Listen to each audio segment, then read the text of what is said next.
ಇಲ್ಲಿ ಹಳ್ಳಿ ಮರ ಇದೆ, ಅಲ್ಲಿಂದ ಮುಂದೆ ಹೋಗಿ ಫ್ರೆಂಡ್ಸ್ ತೋರಿಸ್ತಾನೆ ದಾರಿ. ಹಳೆ ವಿಡಿಯೋಲ್ಲ ಅದಿದ್ನಲ್ಲ ನಾನೇ ಅವನೇ ಅವನು. ನನಗೆ ಫೈನಲಿ 38ನೇ ರೂಮ್ ಸಿಕ್ತು.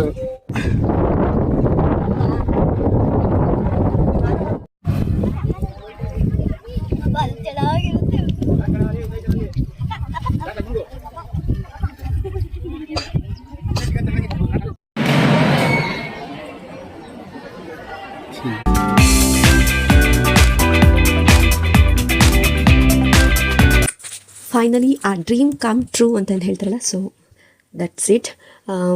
ಏನಂದರೆ ನನಗೆ ಮಂತ್ರಾಲಯ ಹೋಗಬೇಕು ಅಂತೇಳಿ ತುಂಬ ದಿನದಿಂದ ಆಸೆ ಇತ್ತು. ಸೊ ಆಗ್ತಿರ್ಲಿಲ್ಲ ಹೋಗಬೇಕು ಅಂತಂದು. ಸೊ ಇದು ಅದೃಷ್ಟ ಅಂತನೋ ಏನು ಅಂತ ಗೊತ್ತಿಲ್ಲ, ಹೋಗಿ ಬಂದಿದ್ದಾಯಿತು. ಸೊ ಇದು ನಾನು ಒಂದು ವೀಕ್ ಮುಂಚೆನೇ ರಿಸರ್ವೇಷನ್ ಮಾಡಿಸ್ಕೊಂಡಿದ್ದು ಬಸ್ಸು. ಸೊ ಇದು ಮಂಡೇ 8:30ಗೆಲ್ಲ ಬಸ್ಸು ಹೊರಟಿದ್ದು. ಆ್ಯಂಡ್ ಟ್ಯೂಸ್ಡೇ ಮಾರ್ನಿಂಗ್ 7 o'clock ನಾವು ಮಂತ್ರಾಲಯ ರೀಚ್ ಆಗಿದ್ವಿ.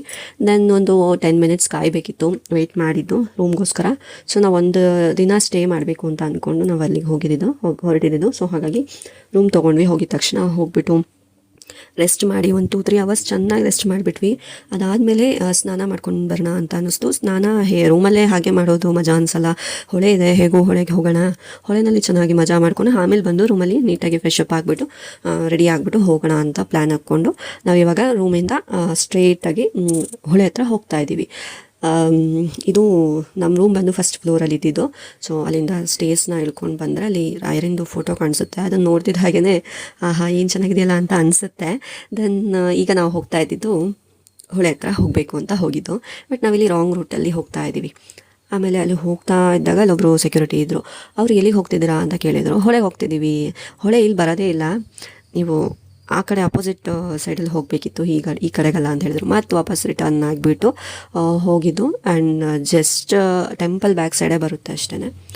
ಸ್ವಲ್ಪ ಕನ್ಫ್ಯೂಷನ್ ಅಷ್ಟೇ, ಅಲ್ಲಿ ಎಲ್ಲ ಅದು ಒಂದೇ ಥರ ಅನಿಸುತ್ತೆ. ಸೊ ಕನ್ಫ್ಯೂಷನ್ ಆಗುತ್ತೆ ಅಷ್ಟೇ, ಫಸ್ಟ್ ಟೈಮ್ ಆಗಿರೋದ್ರಿಂದ. ಆ್ಯಂಡ್ ಹೊಳೆಗೆ ಹೋದ್ವಿ. ಸಿಕ್ಕಾಬಟ್ಟೆ ಬಿಸಿಲು ಅಂತಂದರೆ ತಡ್ಕೊಳಕ್ಕಾಗಲ್ಲ. ನಾವು ನಮ್ಮ ಈ ವೆದರು ನಮ್ಗೆ ಅಡ್ಜಸ್ಟ್ ಆಗೋಗ್ಬಿಟ್ಟಿರುತ್ತೆ, ಕೋಲ್ಡ್ ಆಗಿ ಇರೋದು ಅಲ್ಲ.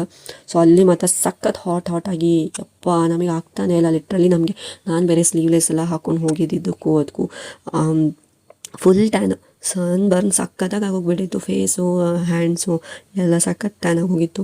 ಆ್ಯಂಡ್ ಆಮೇಲೆ ಈ ಸೈಡೆಲ್ಲ ತುಂಬ ಜನ ಸ್ನಾನ ಮಾಡ್ತಿದ್ರು. ಸಿಕ್ಕಾಬಟ್ಟೆ ಕ್ರೌಡ್ ಇರುತ್ತೆ ದೇವಸ್ಥಾನಕ್ಕೆ, ತುಂಬ ಜನ ಬರ್ತಾನೆ ಇರ್ತಾರೆ.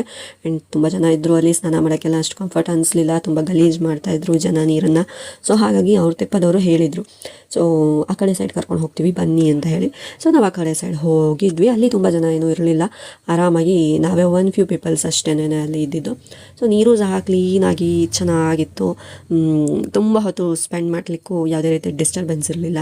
ಸ್ವಲ್ಪ ಬಿಸಿಲು ಒಂದು ಸ್ವಲ್ಪ ಕಮ್ಮಿನೂ ಇತ್ತು ಆ ಸೈಡ್ನಲ್ಲಿ ಈ ಸೈಡ್ಗಿಂತನೂ. ಸೊ ನೋಡ್ಬೋದು ನೀರು ಸಖತ್ ಕ್ಲಿಯರಾಗಿ ಕಾಣಿಸ್ತಾ ಇತ್ತು, ಅಷ್ಟು ಚೆನ್ನಾಗಿತ್ತು. ಆ್ಯಂಡ್ ಅಫ್ಕೋರ್ಸ್ ಇದು ಒಂದು ನಮ್ಮ ಶಿವಮೊಗ್ಗ ಹೊಳೆನೇ ಆಗಿರೋದ್ರಿಂದ, ತುಂಗಭದ್ರಾ ಆಗಿರೋದ್ರಿಂದ ನಮಗೊಂಥರ ಪ್ರೌಡ್, ಏನು ನಮ್ಮ ಹೊಳೆ ನೀರಲ್ವಾ, ಚೆನ್ನಾಗಿ ಮಜಾ ಮಾಡೋಣ ಅನ್ನೋ ರೀತಿ ಅನಿಸುತ್ತೆ. ಆ್ಯಂಡ್ ನಮ್ಮ ರೋಚಿ ನೋಡ್ಬೋದು, ಅವನಿಗೆ ನೀರಂದರೆ ತುಂಬ ಭಯ ಅವನಿಗೆ.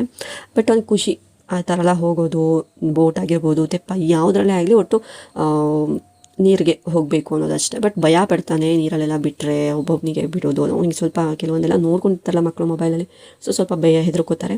ಸೊ ಹೀಗೆ ಒಂದು 2 hours ಸ್ಪೆಂಡ್ ಮಾಡಿದ್ವಿ ಚೆನ್ನಾಗಿ. ಆ್ಯಂಡ್ ಮತ್ತೆ ವಾಪಸ್ ತೆಪ್ಪದವ್ರು ಬಂದರು. ಆ್ಯಂಡ್ ಅವ್ರು ವಾಪಸ್ ಕರ್ಕೊಬಂದು ನಮಗೆ ಈ ಕಡೆ ಬಿಟ್ಟರು. ಆ್ಯಂಡ್ ಅಲ್ಲಿಂದ ನಾವು ಸ್ಟ್ರೇಟಾಗಿ ರೂಮಿಗೆ ಬಂದ್ವಿ. ಆ್ಯಂಡ್ ಅಲ್ಲಿ ಸುಮಾರು ಕನ್ಸ್ಟ್ರಕ್ಷನ್ಸ್ ಎಲ್ಲ ನಡೀತಾ ಇದೆ, ಇನ್ನೂ ಏನೇನೋ ಕಟ್ತಾ ಇದ್ದಾರೆ ಟೆಂಪಲ್ ಕಡೆಯಿಂದ. ಆ್ಯಂಡ್ ಅಲ್ಲಿ ಕಲ್ಯಾಣಿ ಆಗ್ತಾಯಿತ್ತು, ಅದರ ಸ್ಟ್ರಕ್ಚರ್ಸ್ ಎಲ್ಲ ನೋಡಿದ್ರೆ. ನಾನು ಅಲ್ಲಿಂದ ಸ್ಟ್ರೇಟಾಗಿ ಬಂದು ರೂಮಲ್ಲಿ ಚೆನ್ನಾಗಿ ಫ್ರೆಶ್ನಪ್ ಆಗಿ ಆ್ಯಂಡ್ ರೆಡಿಯಾಗಿ ಮತ್ತು ನಾವು ಇವಾಗ ರಾಯರ ದರ್ಶನ ಮಾಡ್ಲಿಕ್ಕಂತ ಹೋಗಿದ್ದು. ರಾಯರ ದರ್ಶನನೂ ಆರಾಮಾಗಿ ಮಾಡಿಕೊಂಡು ಲೈಕ್ ಚೆನ್ನಾಗಿ ಅಲ್ಲೂ ಸ್ವಲ್ಪ ಹೊತ್ತು ಟೈಮ್ ಸ್ಪೆಂಡ್ ಮಾಡಿ, ಹಾಗೆ ಪ್ರಸಾದ ಇರುತ್ತೆ, ಅಲ್ಲೇ ಊಟ ಇರುತ್ತೆ. ಸೊ ಅದನ್ನು ಸಹ ಮಿಸ್ ಮಾಡಬಾರ್ದು, ತುಂಬ ಚೆನ್ನಾಗಿರುತ್ತೆ. ಊಟ ಎಲ್ಲ ಮಾಡಿಕೊಂಡು ದೆನ್ ಮತ್ತೆ ಸ್ಟ್ರೇಟಾಗಿ ರೂಮಿಗೆ ಹೋಗಿ ಸೆಟ್ಲ್ ಆಗಿಬಿಟ್ವಿ. 1-2 hours ಚೆನ್ನಾಗಿ ನಿದ್ದೆ ಮಾಡಿಬಿಟ್ಟು ಆಮೇಲೆ ಏನು ಮಾಡೋದು, ಬೋರ್ ಆಗ್ತಿದೆಯಲ್ಲ ಅಂತ ಅನ್ಸ್ಲಿಕ್ಕೆ ಸ್ಟಾರ್ಟ್ ಆಗಿಬಿಡ್ತು. ದೆನ್ ಹಾಗೆ ಒಂದು ರೌಂಡ್ ಹಾಕ್ಕೊಂಬರೋಣ ಅಂತ ಅನ್ನಿಸ್ತು. ಸೊ ಹಾಗಾಗಿ ಆಚೆ ಬಂದ್ವಿ. ಸುಮ್ಮನೆ ಹೀಗೆ ಸ್ಟ್ರೀಟ್ ಫುಡ್ಸು ಅದೆಲ್ಲ ಎಕ್ಸ್ಪ್ಲೋರ್ ಮಾಡೋಣ ಅಂತ ಹೇಳಿ ಅನ್ನಿಸ್ತು. ಸೊ ಮಿರ್ಚಿ ಬಾಜಿ ಅಂತೆ, ಗೋಲಿ ಸೋಡಾ ಅಂತೆ, ಐಸ್ ಕ್ರೀಮ್ಸ್ ಅಂತೆ. ಕಂಪೇರ್ ಮಾಡಿದರೆ ನಮ್ಮ ಊರಿಗಿಂತ ಅಲ್ಲೇನು ಅಂತ ಚೆನ್ನಾಗಿರಲಿಲ್ಲ. ಬಟ್ ನಮಗೆ ಆ ವೆದರ್ಗೆ ತಡ್ಕೊಳಕ್ಕಾಗಲ್ಲ, ಸಖತ್ ಬಾಯಾರಿಕೆ ಆಗುತ್ತೆ. ಏನು ಕುಡಿದ್ರೂ ಸಾಕಾಗಲ್ಲ, ಅಷ್ಟು ಬಾಯಾರಿಕೆ ಆಗುತ್ತೆ. ಸೊ ಅದು ಇದು ತಿನ್ನಲೇಬೇಕು ಅನಿಸುತ್ತೆ. ಬಟ್ ಟೇಸ್ಟ್ ಎಲ್ಲ ಅಷ್ಟಕ್ಕಷ್ಟೇ. ಸೊ ಎಲ್ಲದು ಟೇಸ್ಟ್ ನೋಡಿದ್ವಿ, ಎಲ್ಲ ಆಯಿತು, ಚೆನ್ನಾಗಿತ್ತು, ಫೈನ್, ಎಲ್ಲನೂ ಚೆನ್ನಾಗಿತ್ತು. ಯಾವುದ್ರ ಬಗ್ಗೆನೂ ನಾವು ಮಾತಾಡೋ ಹಾಗಿರಲ್ಲ. ಬಟ್ ಏನಂದರೆ ಕಂಪ್ಯಾರಿಟಿವ್ಲಿ ಟೇಸ್ಟ್ ಅದೆಲ್ಲ ಕ್ಲೀನ್ ಅಷ್ಟೊಂದು ಕಮ್ಮಿ, ಕ್ಲೀನ್ ಅಷ್ಟೊಂದಿರಲ್ಲ. ಓಕೆ. ಇದು ಬಂದು ದೇವಸ್ಥಾನದ ಎಂಟ್ರೆನ್ಸು. ಇಲ್ಲೆಲ್ಲ ಸುತ್ತಮುತ್ತ ನೋಡ್ಬೋದು, ಒಳ್ಳೆ ರಾಯಲ್ ವೈಬ್ ಇದೆ, ಒಳ್ಳೆ ಅರಮನೆ ಫೀಲ್ ಕೊಡುತ್ತೆ. ಸೊ ಅಲ್ಲಿ ಸ್ಟ್ರೇಟಾಗಿ ಒಂದು ಬಾವುಟ ಆಡ್ತಾ ಇದೆಯಲ್ಲ, ಅದು ಬಂದು ದೇವಸ್ಥಾನದ ಕಳಸ ಅಂತೆಲ್ಲ ಹೇಳ್ತಾರಲ್ಲ ಅದು. ಆ್ಯಂಡ್ ಇದು ಬಂದು ಫಸ್ಟ್ ಸಿಗುತ್ತೆ, ಇದಾದಮೇಲೆ ಅದು ಸಿಗೋದು. ಇದು ಸರ್ಕಲ್ ಆ್ಯಕ್ಚುಲಿ.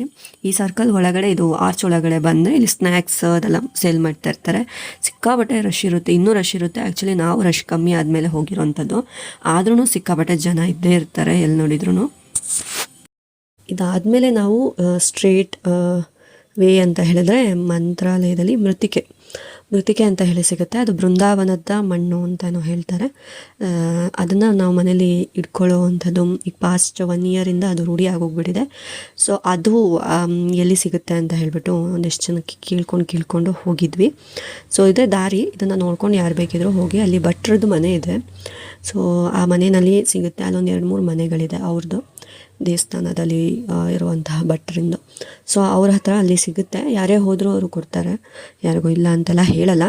ಸೊ ಹೀಗೆ ಈ ನಾನೇನು ಟೆಂಪಲ್ಸ್ ಎಲ್ಲ ತೋರಿಸ್ತಾ ಇದ್ದೀನಿ, ಇದೆಲ್ಲ ಲ್ಯಾಂಡ್ ಮಾರ್ಕ್ಸು. ಆ್ಯಕ್ಚುಲಿ ಅಲ್ಲಿ ತುಂಬ ಟೆಂಪಲ್ಸ್ ಇದೆ. ನಮ್ಮ ಊರುಗಳಲ್ಲೆಲ್ಲ ಏನು ಕಮ್ಮಿ ಅಂತ ಹೇಳ್ಬೋದು, ಅಲ್ಲೊಂದು ಒಂದೊಂದು 10 ಸ್ಟೆಪ್ಸ್ಗೆಲ್ಲ ಒಂದೊಂದು ಟೆಂಪಲ್ಸ್ ಸಿಗ್ತಾ ಹೋಗುತ್ತೆ, ಚಿಕ್ಕದು ಅಂತೆಲ್ಲ. ಚಿಕ್ಕ ರೋಡ್ಸು, ಸಖತ್ ವೆಹಿಕಲ್ಸು. ಇಲ್ಲೊಂದು ಟೆಂಪಲ್ ಸಿಗುತ್ತೆ, ಇದು ಲಾಸ್ಟ್ ಫೈನಲ್ ಟೆಂಪಲ್ಲು. ಇಲ್ಲಿಂದ ಒಂದು ಓಣಿ ಥರ ಇದೆ, ಆ ಓಣಿಗೆ ಬಂದರೆ ಒಂದು ಈ ಥರ ಸ್ಟೀಲ್ ಗೇಟಿಂದ ಒಂದು ಮನೆ ಇದೆ. ಈ ಮನೆಯೇ ಮೃತ್ತಿಕೆ ಎಲ್ಲ ಸಿಗುವಂಥ ಮನೆ ಇದು, ಸಿಗೋದು ಇಲ್ಲ. ಸೊ ಹಾಗಾಗಿ ನಾವು ಸ್ಟ್ರೇಟಾಗಿ ಈ ಕಡೆನೇ ಹುಡ್ಕೊಂಡು ಬಂದಿದ್ದು. ನಮ್ಮ ಥರನೇ ತುಂಬ ಜನ ಅಲ್ಲಿ ಬಂದಿದ್ದರು, ಕೇಳಿಕೊಂಡು ತುಂಬ ತೊಗೊಂಡು ಹೋದರು ಎಲ್ಲರೂ.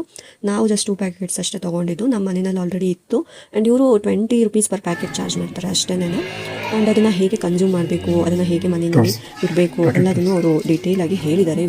ಪೂಜೆ ಮಾಡಿದ್ರೆ ಒಂದು ಡಬ್ಬೆಲ್ಲ ಹಾಕಿ ಇಟ್ಕೊಳ್ಳಿ. ಪ್ರತಿ ದಿವಸ ಸ್ನಾನ ಆಗುತ್ತಲ್ಲ, ಸ್ವಲ್ಪ ಮುಟ್ಟಿಕೊಂಡು ನೀರು ಕಲಸಿ ಕುಡಿರಿ.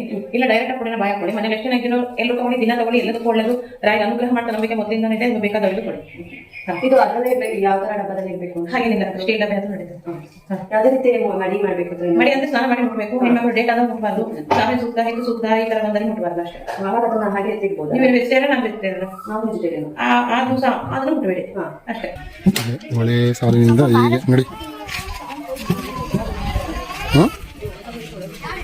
ಒಳ್ಳೆ ನೀರು ತುಂಬಿದ್ರೆ ಇಲ್ಲಿವರೆಗೂ ಬರ್ಕೊಂಡ್ಬಂದಿವಿ. ಅದಕ್ಕೆ ಅವ್ರನ್ನ ಮಳೆ ತಗೊಂಡಿಲ್ಲ ನೋಡಿ.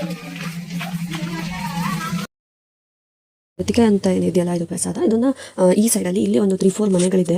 ಸೊ ಅಲ್ಲಿ ಮಾತ್ರ ಇದು ಸಿಗುತ್ತೆ, ಬೇರೆ ದೇವಸ್ಥಾನದಲ್ಲಿ ಅಲ್ಲೆಲ್ಲ ಯಾರು ಕೊಡಲ್ಲ.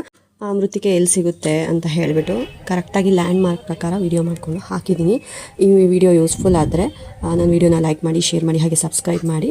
ಈಗ ನನ್ನ ಮನೆ ತೋರಿಸಿದ್ನಲ್ಲ, ಅಲ್ಲಿನೂ ಸಹ ಮೃತ್ತಿಕೆ ಸಿಗುತ್ತೆ. ಅಲ್ಲಿಂದ ಮುಂದೆ ಹೋಗಿ ಫ್ರೆಂಡ್ಸ್, ತೋರಿಸ್ಕೊಂಡು ದಾರಿ. ಹಳೆ ವಿಡಿಯೋ ಅದಿದ್ನಲ್ಲ ನಾನೇ, ಅವನು ನನಗೆ ಫೈನಲಿ 38ನೇ ರೂಮು ಸಿಕ್ತು ನೋಡಿ. ಹೋಗ ಇಲ್ಲಿಂದ ವಾಪಸ್ ಮತ್ತೆ ರೂಮಿಗೆ ಹೋಗಿ ಮತ್ತೆ ಫ್ರೆಶ್ ಅಪ್ ಆಗಿ ಮತ್ತೆ ರಾಯರನ್ನ ದರ್ಶನ ಮಾಡಬೇಕು ಅಂತ ಹೇಳಿ ಹೋಗ್ತಾ ಇರೋದು. ಈಗ ಫ್ರೆಶ್ ಅಪ್ ಆಗಿಬಿಟ್ಟು ಈಗ ಹೋದರೆ ಅಲ್ಲಿ ರಾಯರಿಂದು ರಥೋತ್ಸವ ಅಂತ ಹೇಳಿ ನಡೆಯುತ್ತೆ. ಸೊ ಅದನ್ನು ನೋಡಬೇಕು ಅಂತ ಹೇಳಿ ಅಂದ್ಕೊಂಡಿದ್ವಿ. ಆಲ್ಮೋಸ್ಟ್ ಅವಾಗೆಲ್ಲ ಟೈಮ್ ಪಾಸ್ ಮಾಡ್ತಾ ಇರುವಾಗ ಅನೌನ್ಸ್ ಮಾಡ್ತಾನೆ ಇರ್ತಾರೆ ದೇವಸ್ಥಾನದ ಕಡೆಯಿಂದ.